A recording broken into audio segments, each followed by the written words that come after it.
ایک وادی میں جہاں دنیا کی نظروں سے چھپا ہوا ایک جادوئی باغ تھا، جس میں پھول چاندنی کے نیچے چمکتے تھے اور ہر پتے کے پاس کہانیاں تھیں۔ یہ باغ حیرتوں سے بھرا ہوا تھا۔ گلاب آہستہ آہستہ رازوں کی سرگوشیاں کرتے، کمل نرم دھنیں بجاتے اور گل داودی ہوا میں جھومتے۔ لیکن اس باغ کا دل ایک عظیم الشان چاندی کا درخت تھا، جس کی جڑیں زمین میں گہری تھی اور شاخیں آسمانوں کو چھوتی تھی۔ یہ درخت جادوئی تھا اور پورے باغ کو زندہ اور جادو سے بھرا رکھتا تھا۔ اس باغ میں ایک چھوٹی بہادر تتلی رہتی تھی، جس کا نام بیلا تھا۔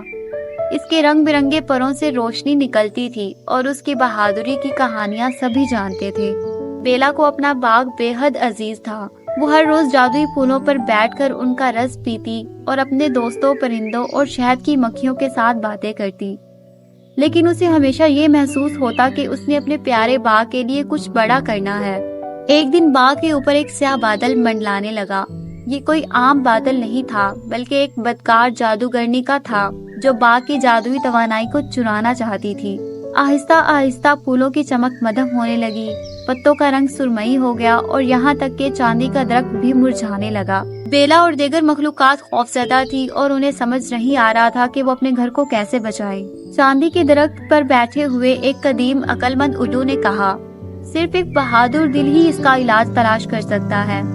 بیلا نے فیصلہ کر لیا کہ اسے کیا کرنا ہے۔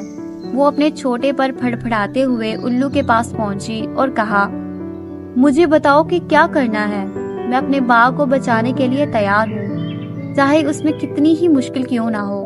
الو نے وضاحت کی کہ پہاڑوں کے پار ایک چشمہ ہے، جسے کرسٹل سپرنگ کہتے ہیں۔ وہاں کا خالص پانی باغ کو زندگی دے سکتا ہے، لیکن سفر بہت خطرناک ہے۔ تمہیں سائے کے جنگل اور جادوئی ہواؤں کا سامنا کرنا ہوگا۔ بغیر کسی ہچکچاہٹ کے بیلا نے اپنا سفر شروع کیا۔ وہ دریاؤں کے اوپر سے گزرتی ہوئی بہادری سے سائے دار جنگل کے اوپر داخل ہوئی۔ وہاں کے درخت اتنے اونچے تھے کہ ان کے سائے لمبے لمبے ہاتھوں کی مانند تھے۔ بیلا کے پروں میں تھوڑی سی کپکپاہٹ تھی، مگر اس نے ہمت باندھے ہوئے کہا، باغ کے لیے، پھولوں کے لیے میں کچھ بھی کر سکتی ہوں۔ آخرکار بیلا جادوئی ہواؤں تک پہنچ گئی۔ یہ ہوائیں بہت تیز تھیں اور اس کے ارد گرد گھوم رہی تھی۔ لیکن بیلا نے چاندی کے درخت اور اپنے دوستوں کو یاد کیا، جو اس کا انتظار کر رہے تھے۔ ایک آخری مضبوطی کے ساتھ اس نے ہواؤں کا سامنا کیا، ان کے طاقتور جھونکوں کو چکما دیتے ہوئے، یہاں تک کہ اس کے سامنے چمک دکھائی دی۔ یہ کرسٹل سپرنگ تھا۔ بیلا نے اپنے چھوٹے سے قدموں سے اس شفاف پانی کی ایک بوند اٹھائی۔